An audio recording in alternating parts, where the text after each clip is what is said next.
I cannot wait to become the woman I need to be to walk this life. This is Karen Walsh Jennings. The face mask you're wearing is compromising your health. Don't tell me what to do with my body. And this is essentially Jennings at the DMV. All you're doing right now is you're cutting into my freedom of liberty. At the gym. We have it at TVA, the Freedom to Breathe Agency. And at the store. This is voluntary. I don't think I'm going to be doing it. I'm addicted to winning.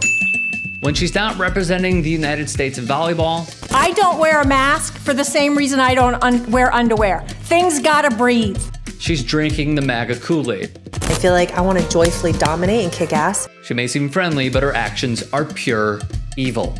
The death toll currently topping 191,000, with 23 states now seeing an increase in cases. In a country that has purposely botched protecting its citizens.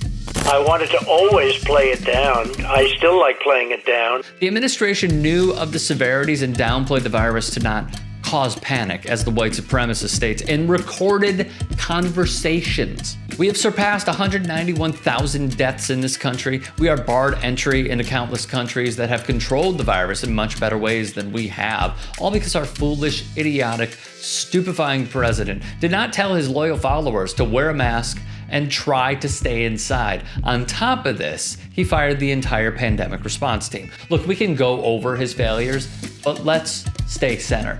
Karen Walsh Jennings took to Instagram to announce her bravery. And by bravery, she means going out in public without a mask and doing some shopping. Yes, because bravery is a privileged white woman not caring about a deadly virus that has crushed the global economy and taken the lives of nearly 1 million people across our planet. Bravery is not, to Karen Walsh Jennings, for example, Colin Kaepernick, sacrificing his entire livelihood to stand up for the atrocities this country practices and carries out every day for the discarding and abandonment of non-white citizens. To be detrimental to your safety to continue this march, and I'm saying that this is an unlawful assembly.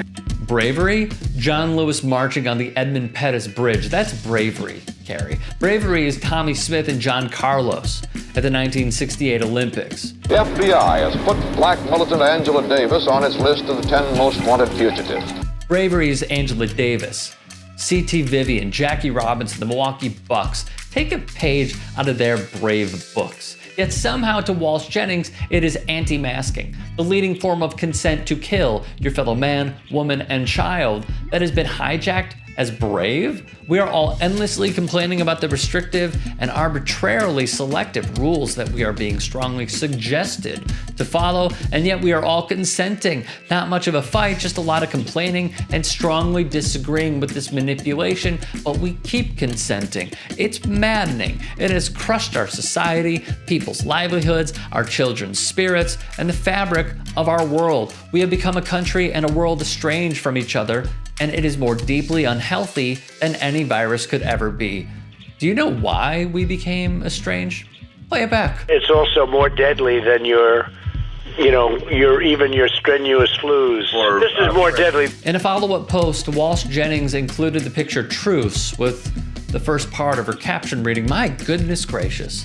To those I have upset so deeply, I am sorry," which is not an apology. There is no truce we consented to, Kerri. You are forcing your stupid opinions and reckless ways on us without our consent. Walsh can post quotes she pulls off Google all day. Logic trumps this. Cloth face coverings are one of the most powerful weapons we have to slow and stop the spread of the virus, particularly when used universally within a community setting, said CDC Director Robert Redfield. We know now there's scientific evidence that masks both keep you from infecting others, but may also partially protect you from getting infected, said Dr. Deborah Birx. As the great Sally Jenkins wrote in her column, there's not much nuance or layer here, just polarity.